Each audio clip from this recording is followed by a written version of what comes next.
दोस्तों आज का वीडियो बहुत इंपॉर्टेंट होने वाला है क्योंकि आज का वीडियो में मैं आपको बताऊंगा कि अगर कोई जीडीएस स्पाउस ग्राउंड पर ट्रांसफ़र लेना चाहता है तो उनको क्या करना पड़ेगा, कौन सा फॉर्म भरना पड़ेगा और जो सारे रूलिंग से जीडीएस रूल 3 ट्रांसफ़र को लेकर क्या क्या ऑपरेशनल गाइड है, ठीक है, और क्या गाइडलाइन है जो आपको मानना चाहिए, किन लोगों के लिए 1 साल है और कौन कौन जीडीएस के लिए 2 साल हो गया है।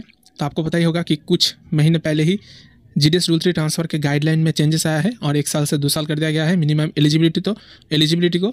तो किसके लिए 1 साल है, किसके लिए 2 साल है और क्या क्या चेंजेस आया है, ओवरऑल क्या रूलिंग है, आज के वीडियो में बताऊंगा, पूरा डिटेल्स में बताऊंगा। अगर आप भी इस रूल 3 साइकिल में ट्रांसफ़र के लिए अप्लाई करना चाहते हैं तो प्लीज़ वीडियो को बिना स्किप करें A to Z पूरा देखें और इस वीडियो को अपने दोस्तों के साथ ज़्यादा से ज़्यादा शेयर करें ताकि उनको भी मदद पहुंच सके। और जो कुछ भी इस वीडियो में बताऊंगा दोस्तों, एक भी लाइन आपको स्किप नहीं करना है क्योंकि हर एक पॉइंट इंपॉर्टेंट होगा और वीडियो थोड़ा लंबा हो जाएगा क्योंकि मैं डिस्क्रिप्टिव तरीके से पूरे डिटेल्स में बताऊँगा। तो ये देखिए, ये जो ऑफिस मेमोरेंडम जारी हुआ था 10 अक्टूबर 2024 को और लिमिटेड ट्रांसफ़र फैसिलिटी जीडीएस के लिए जो रूल 3 है उसके जो गाइडलाइन है उसमें कई सारे चेंजेस किया गया था।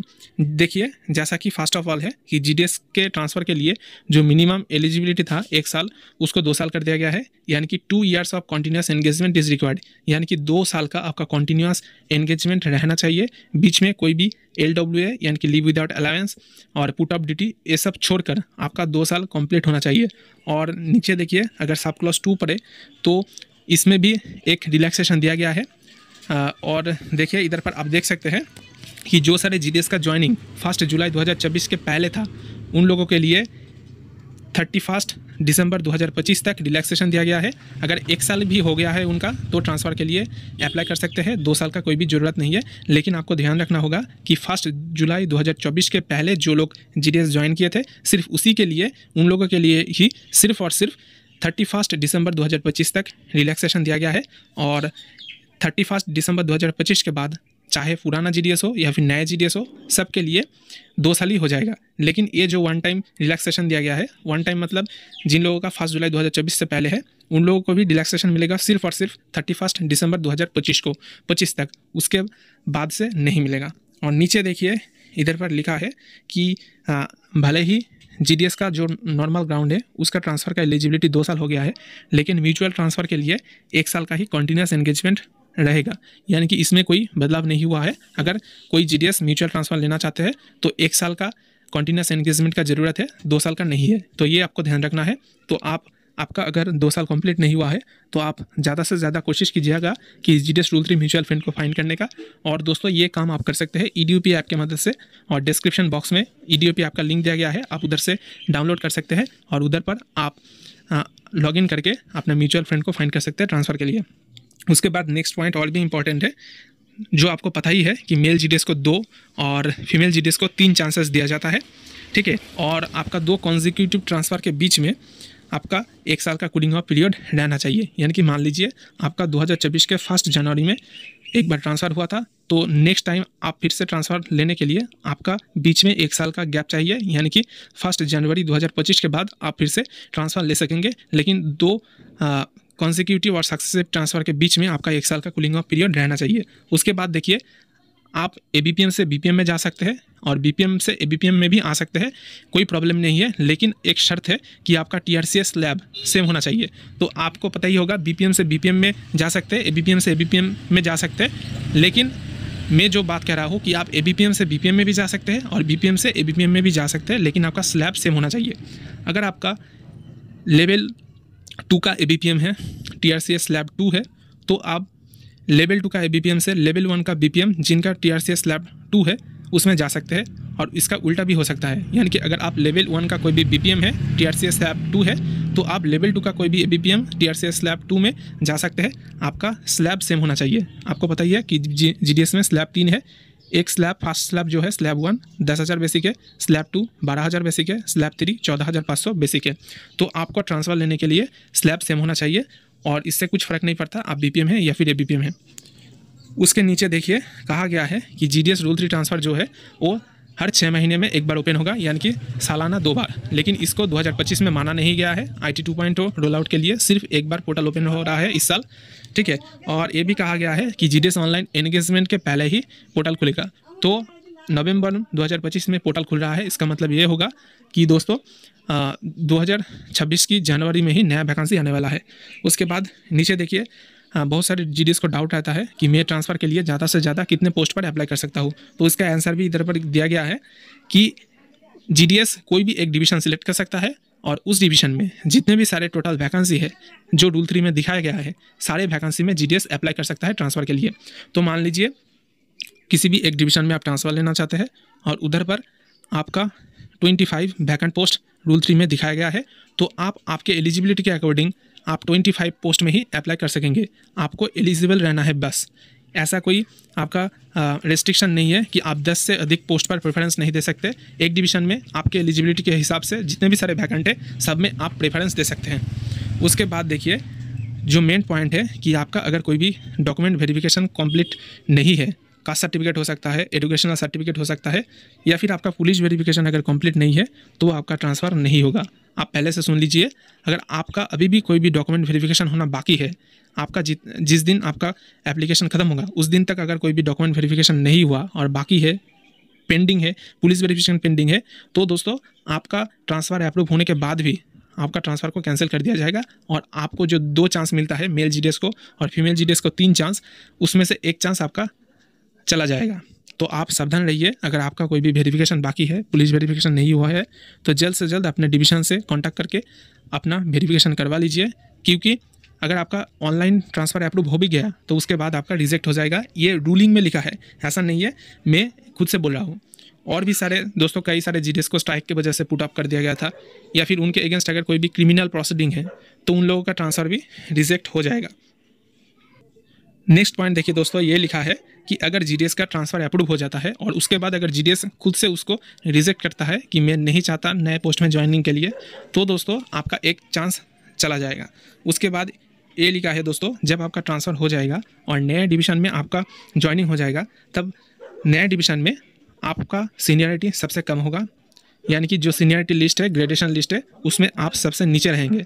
ठीक है, और ऐसा नहीं है कि आपका जो एलडीसी एग्ज़ाम में एमटीएस के लिए बैठने के लिए 3 साल है वो कम हो जाएगा, ऐसा नहीं है दोस्तों। आप प्रमोशन में भी बैठ सकते हैं और आपका इंक्रीमेंट में भी कोई बदलाव नहीं होगा। आपका इंक्रीमेंट भी सही रहेगा, कोई प्रॉब्लम नहीं होगा। बस आपका अगर जो सीनियरिटी बेसिस पर जो प्रमोशन होता है, जो सीनियरिटी लिस्ट होता है, ग्रेडेशन लिस्ट, उसमें आप सबसे नीचे चले जाएंगे। लेकिन दोस्तों अगर आपका विद इन सेम डिवीज़न और सब डिवीज़न आपका ट्रांसफ़र होता है, मतलब आप जिस सब डिवीज़न में थे, जो डिवीज़न में थे पहले भी, ट्रांसफ़र के बाद भी अगर उसी सब डिवीज़न या फिर डिवीज़न में रहते हैं, लेकिन आपका ऑफिस यानी कि बीओ चेंज हो जाता है, तो दोस्तों आपका सीनियरिटी में कोई भी फ़र्क नहीं पड़ेगा, क्योंकि आप पहले जो यूनिट में थे, जो डिवीज़न में, अभी भी उस डिवीज़न में है, तो आपका सीनियरिटी में कोई भी इम्पैक्ट नहीं होगा। लेकिन आपका अगर डिवीज़न चेंज हो जाता है, मान लीजिए आप इंडिया में नॉर्थ ईस्ट में है और आप यूपी में आना चाहते हैं, तो जब ऐसा केस होगा कि आपका सर्कल चेंज हो रहा है, तो तब दोस्तों उस केस में आपका सीनियरिटी पर इफेक्ट पड़ेगा। लेकिन आपका इंक्रीमेंट और प्रमोशनल जो एलिजिबिलिटी है 3 इयर्स का एमटीएस में और पोस्टमैन में 5 साल का, पीए में 8 साल का, उसमें कोई फ़र्क नहीं पड़ेगा।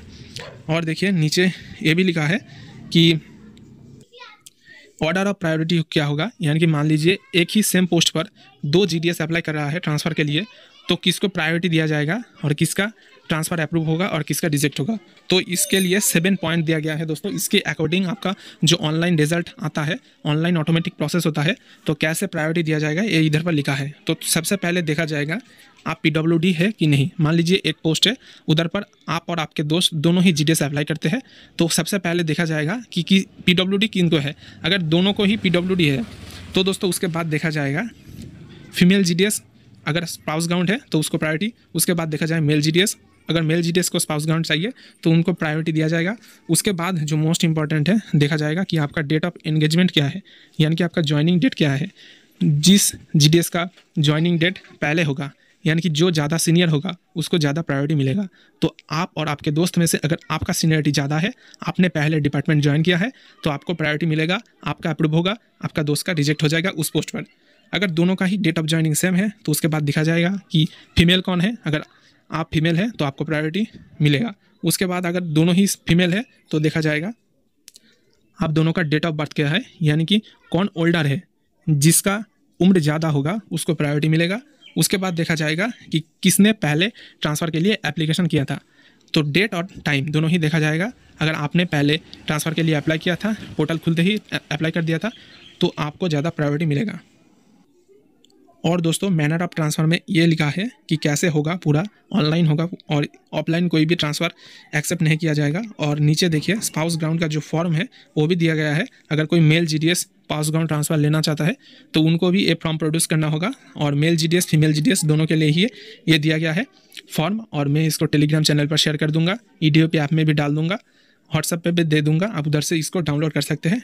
मुझे बहुत सारे जीडीएस भाई बहन हैं जो स्पाउस ग्राउंड ट्रांसफ़र के लिए मुझे पूछ रहे थे कि इसका फॉर्म दे दो, कैसे होता है, ठीक है, तो मैं आपको बता दिया। उसके बाद देखिए नीचे लिखा है कैसे होगा। तो सबसे पहले आपको मोबाइल नंबर अपडेट करना होता है, लेकिन इस बार एपीटी पोर्टल में आपका ट्रांसफ़र होगा, इसलिए मोबाइल नंबर अपडेट करने की कोई भी ज़रूरत नहीं है जितना अपडेट अब तक आया है, क्योंकि आपका डिटेल्स उधर पर ऑलरेडी अपडेटेड है।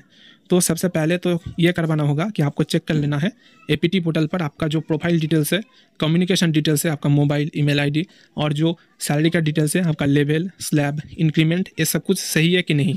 उसके बाद दोस्तों ये काम करवाना है कि आप जिस डिवीज़न में भी ट्रांसफ़र लेना चाहते हैं उस डिवीज़न को कॉन्टैक्ट करके उस वैकेंसी को पोर्टल में ज़रूर अपडेट कराना है।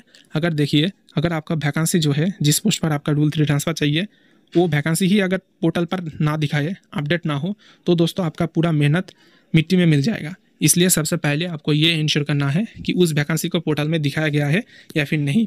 उसके बाद देखिए अगर आपका ट्रांसफ़र रिजेक्ट हो जाता है तो उसका भी प्रॉपर एक्सप्लेनेशन आपको दिया जाएगा कि आपका रूल 3 का जितना भी टाइम आपको 2 बार बचा था आपने ख़त्म कर दिया, या फिर आपका डॉक्यूमेंट वेरिफिकेशन पेंडिंग है, या फिर आपका इधर पर देखिए स्पाउस ग्राउंड सर्टिफिकेट गलत है। ये सब कुछ आपका रिमार्क दिया जाएगा, प्रॉपर रिमार्क, क्यों आपका रूल 3 ट्रांसफ़र रिजेक्ट हुआ है, सब कुछ दिया जाएगा।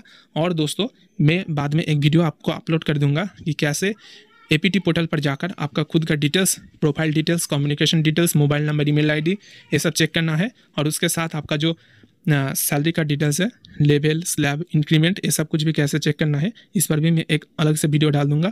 चैनल को सब्सक्राइब करके रखिए दोस्तों। तो यही अपडेट आप सबको देना था। देखिए पीडीएफ खत्म हो गया, मैं इस वीडियो को शेयर कर दूंगा टेलीग्राम चैनल और व्हाट्सएप पर। डिस्क्रिप्शन बॉक्स में व्हाट्सएप चैनल, टेलीग्राम चैनल सबका लिंक दिया गया है, आप उधर से ज्वाइन हो सकते हैं दोस्तों। तो ये वीडियो बहुत इंपॉर्टेंट था, मैंने हर एक पॉइंट पर बात किया। और इसके बावजूद भी अगर आपके मन में कोई भी डाउट है तो वीडियो का कमेंट सेक्शन में ज़रूर कमेंट करें, मैं आपका हर एक सवाल का जवाब दूंगा। और जब तक ना आपका ट्रांसफ़र हो जाए, आपका रिलीव हो जाए, तब तक कोई भी प्रॉब्लम हो आप वीडियो का कमेंट सेक्शन में सिर्फ कमेंट कीजिएगा, मैं हर एक प्रॉब्लम का सलूशन दूंगा। मैं आपके साथ हूँ दोस्तों, इतना ही मैं आप सबको एश्योरेंस दे सकता हूँ। ऑल इंडिया जीडीएस यूनिवर्सिटी जिंदाबाद। मिलते हैं नेक्स्ट वीडियो में, तब तक के लिए धन्यवाद। तो दोस्तों आशा करते हैं कि ये वीडियो आपके लिए हेल्पफुल रहा होगा। ऐसे और भी ढेर सारे खबर सबसे पहले पाने के लिए वीडियो को लाइक करें, ज़्यादा से ज़्यादा शेयर करें और चैनल को सब्सक्राइब करें। धन्यवाद।